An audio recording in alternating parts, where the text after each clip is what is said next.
In Lesson 9.3, Parametric Equations and Calculus, we will continue and then conclude our short study of parametric equations and parametric functions. Because this is a calculus-based lesson now, we're going to explore three main topics relative to parametric equations. Those topics being simple derivatives, lengths of arcs, parametric arcs, and then finally areas of surfaces of revolutions created by revolving parametric equations around an axis or wherever. Now, the good news is, if all three of those topics made sense to you in the classic rectangular form, they're going to look very similar this time around with parametrics. And if they made sense before, they'll make sense now. If they were easy before, they're going to be easier now. And finally, if they weren't easy before, hopefully they will be easy now, because you have more experience and you know what you're doing more now than you did then. Anyhow, let's go ahead and switch gears and begin by taking a look at the derivative of a set of parametric equations. So, let's begin by looking at the derivative of a parametric set of equations. Now, the derivative that we're trying to find, dy dx, remember what that means is the derivative of the function y with respect to x. Now, you might ask, how in the world can we do something like that when x and y themselves are separate equations? Well, that is quite an issue, but if you think of the slope as being rise over run, remember that whole thing from Algebra 1, rise over run, you could think of this as the derivative of the y equation with respect to time, divided by the derivative of the x equation with respect to time. And there's your rise over run. Here's rise, derivative of y, and here's your run, derivative of x. In fact, if you simplify this fraction, not that it's really a fraction, but if you do think about simplifying it, think about what would happen if we have dy over dt, and then multiply by the reciprocal of the bottom equation. That would give us dt over dx. Look what would happen. All right? So that would actually give us our dy dx algebraically, although that's not mathematically sound reasoning. It's there anyway. So that's one way of looking at it. Another way you could look at it is, since we're doing rise over run, or dy dt, over dx dt, think about what dy dt actually is. Remember that y is g of t. So what's the derivative of g of t with respect to t? Well, that's simply going to be g prime of t. There's your rise. And then your run, by similar reasoning, is going to be f prime of t. So there's another way you can look at the derivative. Now, all of this works, of course, assuming, and I'm not going to write this down, although you might want to, this is assuming that dx dt does not equal 0, or that the derivative of f does not equal 0. Of course, if either of those equals 0, we're not going to get much of a slope here. So let's talk about one more thing. Since we're talking about the derivative, let's real quick talk about the second derivative. That may come up sometime. So here's our first derivative. If we want to talk about our second derivative, that's d squared y over dx squared. Really, all we need to do is take the derivative of the derivative. All right, so no problem. How do we do the derivative of a parametric function? Well, we do just like we did before. We're going to differentiate with respect to time our first derivative, which, of course, remember, was dy dx after all the simplification. All right, so we'll do the derivative of that with respect to time, and then we will divide that by the derivative of x. So that's always how parametric differentiation works. It's the derivative of the y divided by the derivative of the x. So the second derivative, same thing. Derivative of the derivative over derivative of the x, and so on and so on. So, all that being done, let's go ahead and take a look at a couple examples that use this differentiation to actually accomplish finding a piece of knowledge. So here in our first example, we're going to work to differentiate this set of parametric equations. Once we have that derivative, we're going to try to find the slope of the tangent line at the location where the parameter, where t equals 0. We'll follow that up by finding the concavity of this set of parametric equations, and then we'll find the concavity at the point where the parameter is 0. So The very first thing we need to do, I did draw a graph here, and notice that the graph does have orientation on it. It is starting at the bottom, going to the left, and then going back up to the right. Now, I did put a point here, but just pretend we didn't know that that was the point yet. How are we going to find the point when the parameter is 0?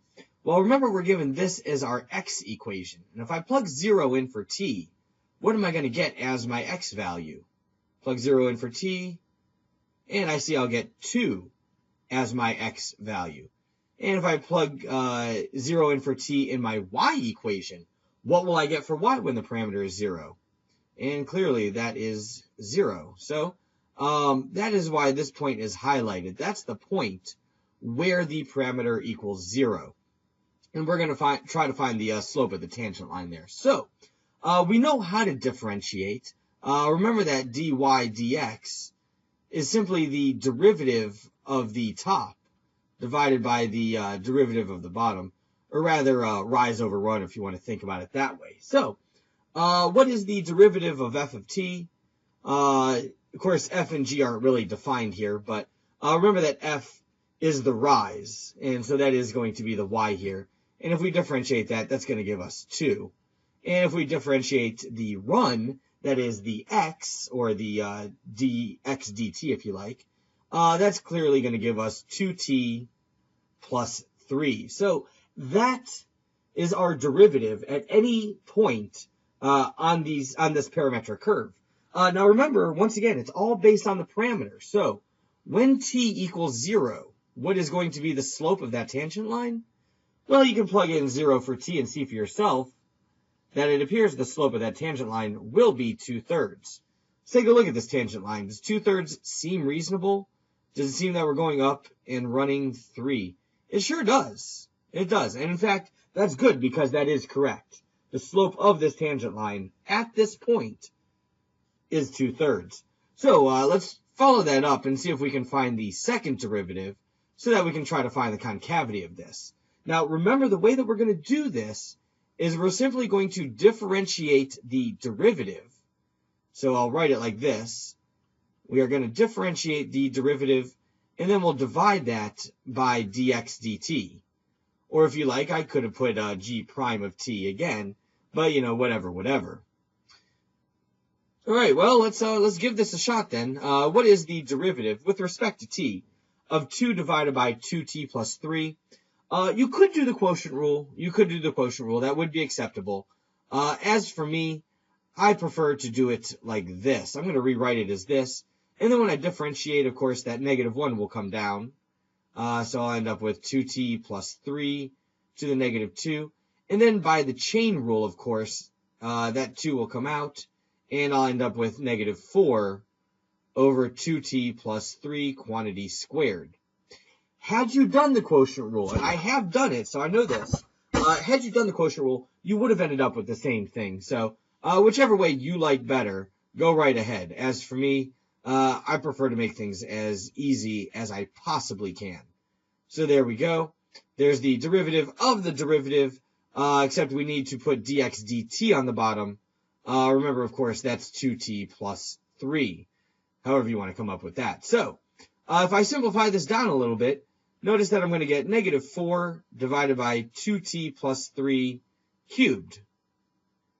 That is going to be my second derivative. And let me go ahead and box that in here. That is my second derivative. So if I wanted to evaluate my second derivative at t equals 0, that shouldn't be too hard. I'll have -4 in the numerator. And if I plug in 0 here, clearly I get 27 in the denominator.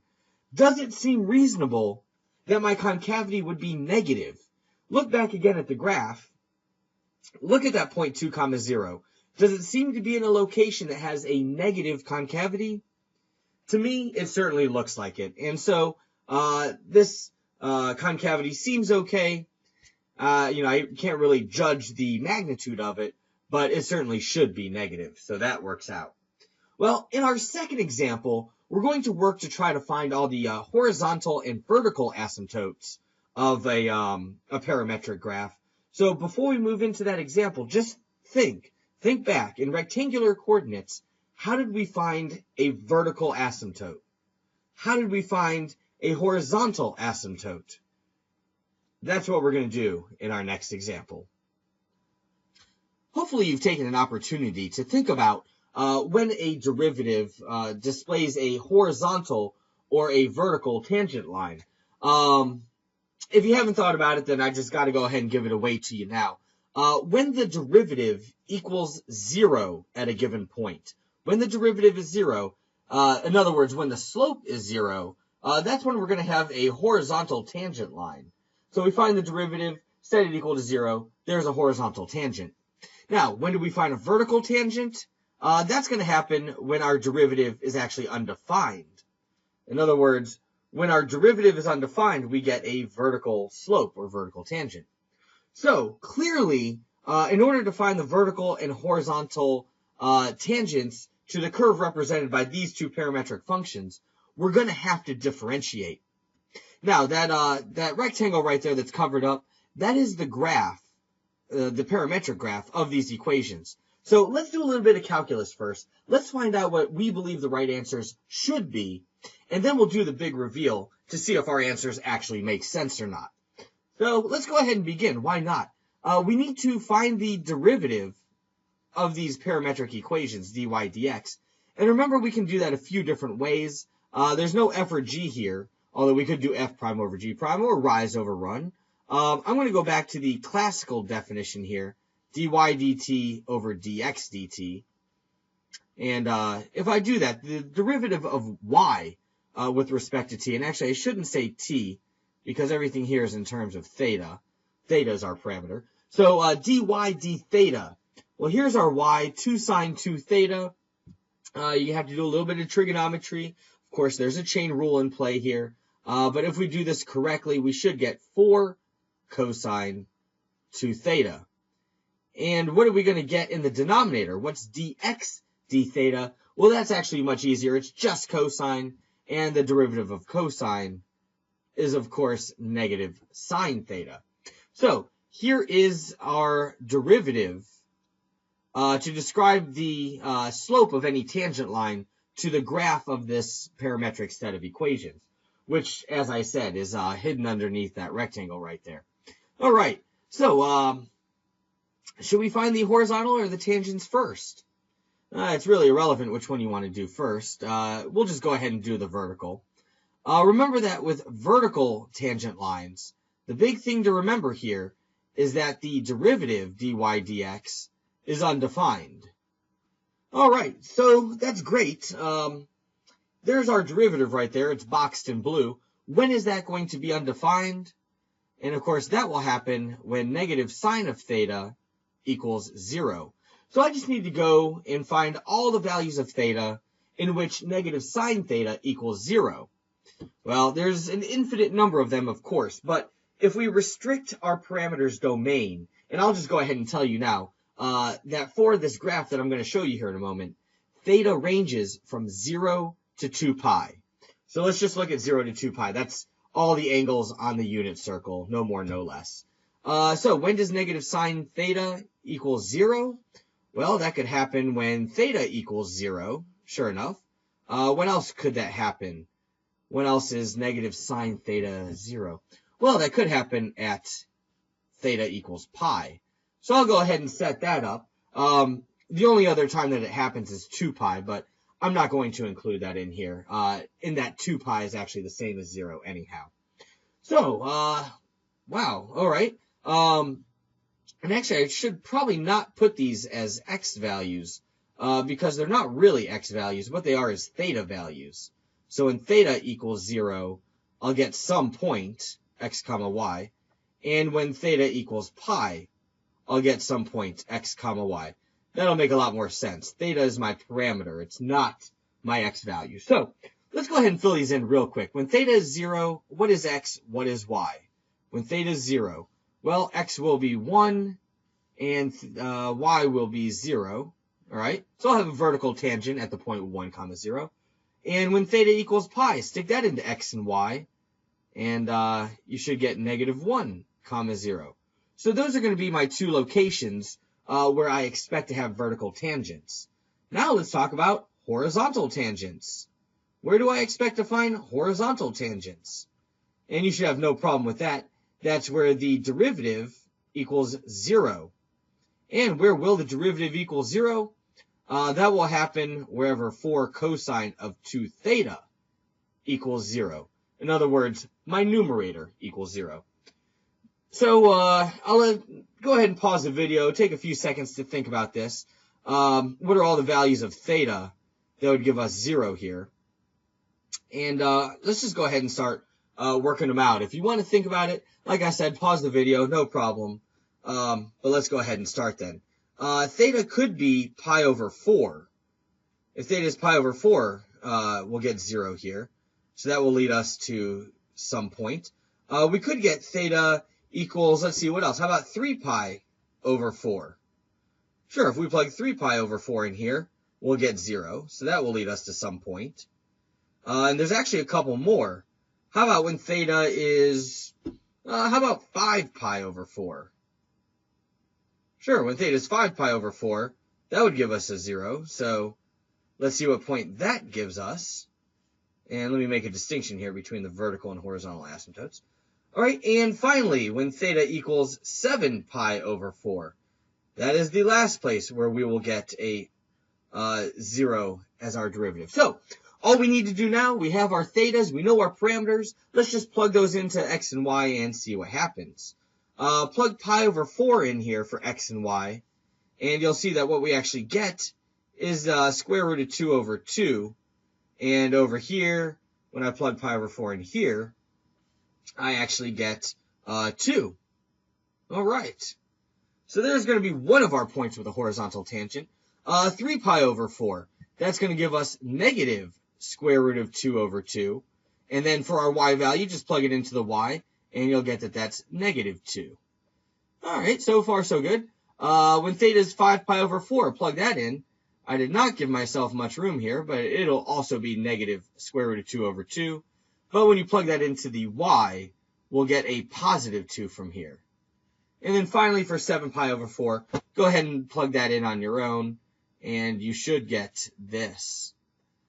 So, if all my calculus worked out correctly, I should have 2 points that have vertical tangent lines, and I should have 4 points with horizontal tangent lines. Let's see how this works. Let's get rid of that box there. And boom, there it is. There is the graph, the parametric graph of this set of equations. Kind of looks like a bow tie. That's pretty cool. Right on. All right, well, our vertical tangents we said would happen at 1, 0. There's 1, 0, and sure enough, it does look like a vertical tangent.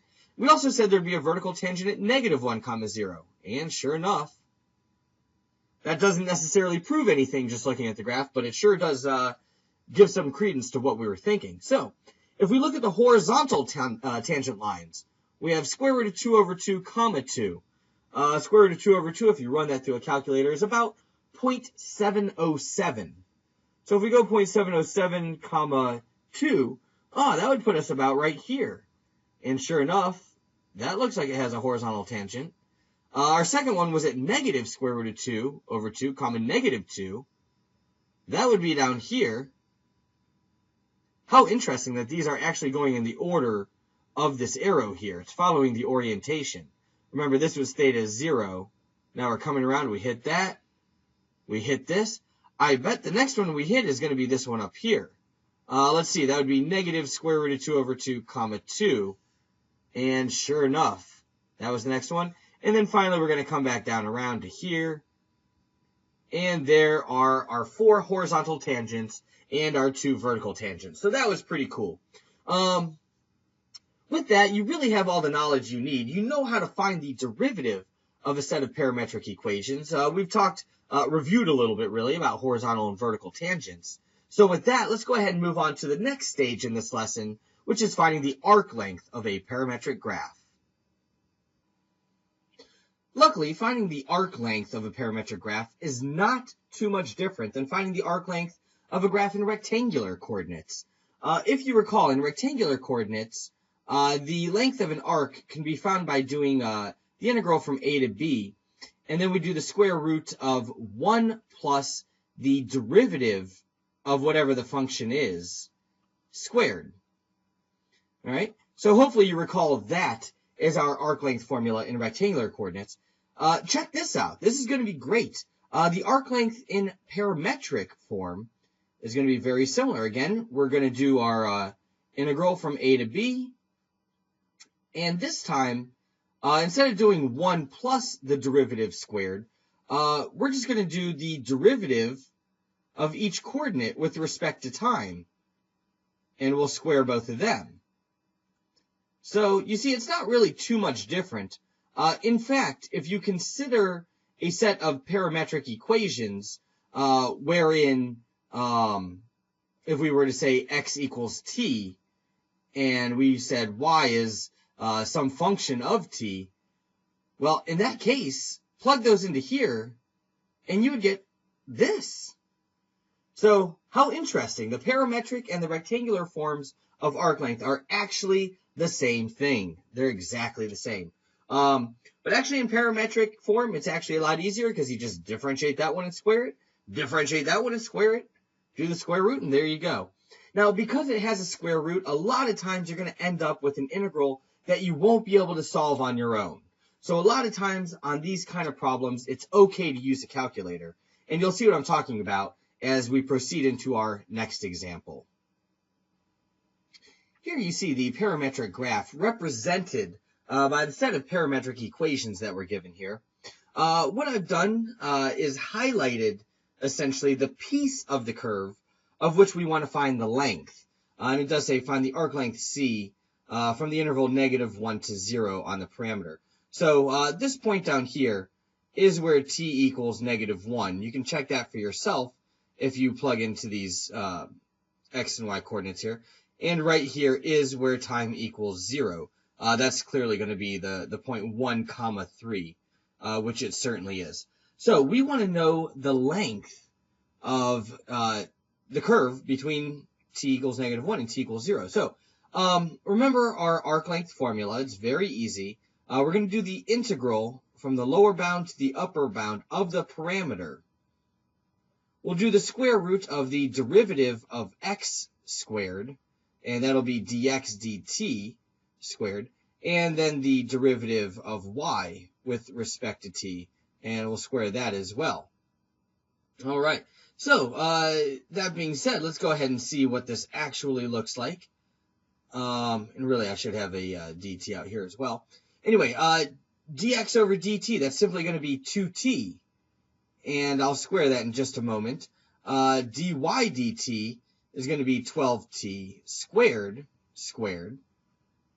And so if I want to simplify it a little bit more, what I could do is call this 4t squared plus 144t to the 4th. Now, this is a problem that can be done by hand. If you factor a 4t squared out of both of these terms in the radical, you can pull that 4t squared out, call it 2t, and you can start some u substitution, and it'll all work out. I've done it myself. It's not terrible.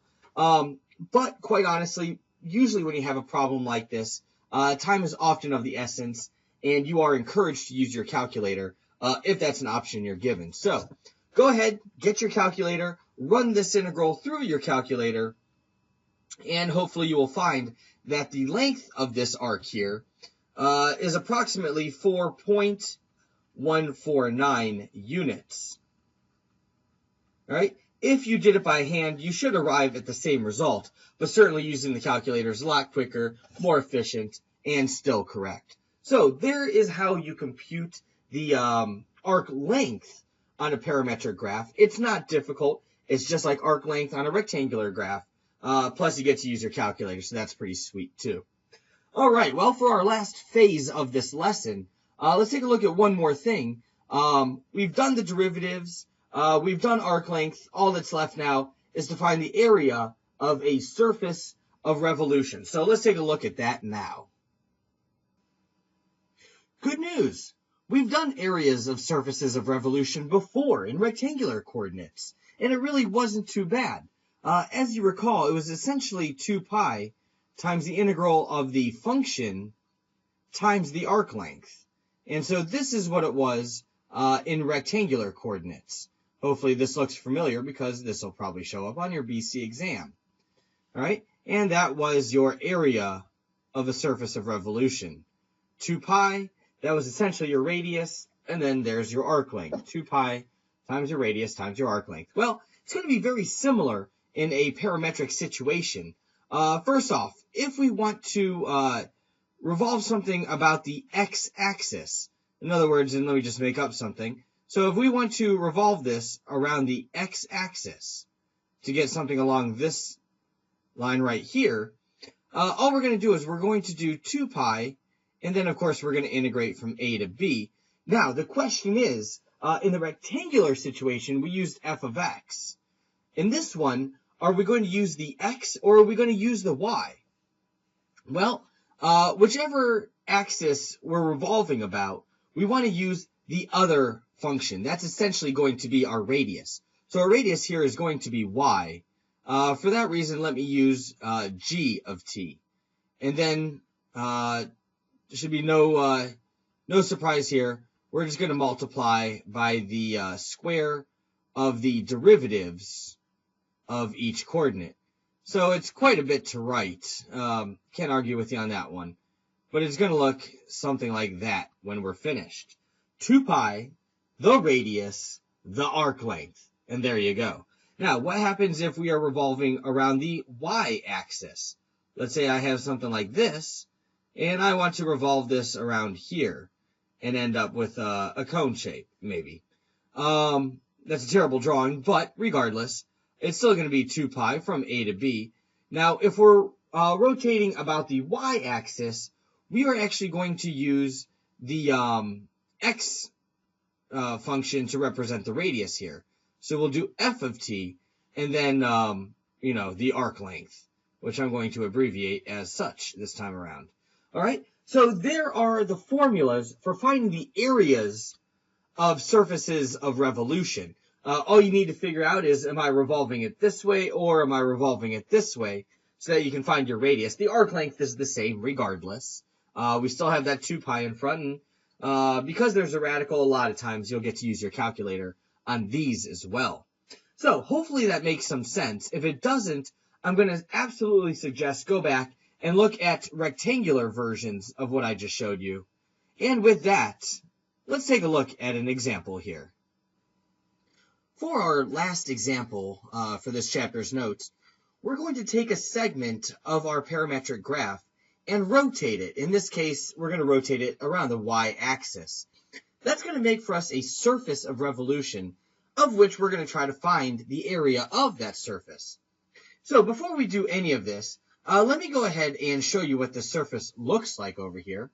What I'm going to do is I'm going to go ahead and rotate it around here a little bit. Now I'm going to spin it up and show you that it does in fact have a hole in the middle of it. So that's pretty interesting there. And let me just play with it a little bit more. And now let me get it back to where we started. So that is what our surface of revolution is going to look like.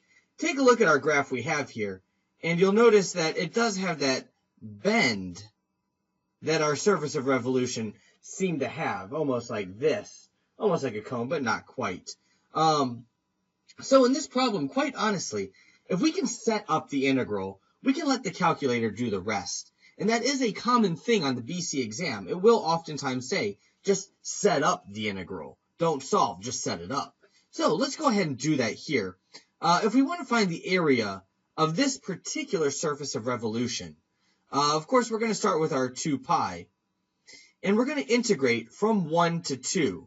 That is the beginning and end values of our parameter. Now, the question is, am I going to put the x equation here, or am I going to put the y equation here? Well, I am rotating around the y-axis. So if I'm rotating around the y-axis, and granted, this picture doesn't look anything as good as the other one I showed you, but if we're rotating around the y-axis, I need to use the x equation as my radius. So there is my x equation. I'll go ahead and do the derivative and then square for both of these. So if I do the derivative of the x, that would give me, well, t squared. And so t squared, I'll square that. And the y Well, if I do the derivative of that, I'm just actually going to get 1 squared. So, let me go ahead and simplify this just a little bit here. I don't really need to, but just for fun, I'm going to pull this 3, and I'm going to pull it out so that I actually have 2 pi over 3 times the integral from 1 to 2. Here is my t cubed. And inside the radical, I'm just going to have t to the 4th plus 1. Now, once again, this particular integral could be done by hand.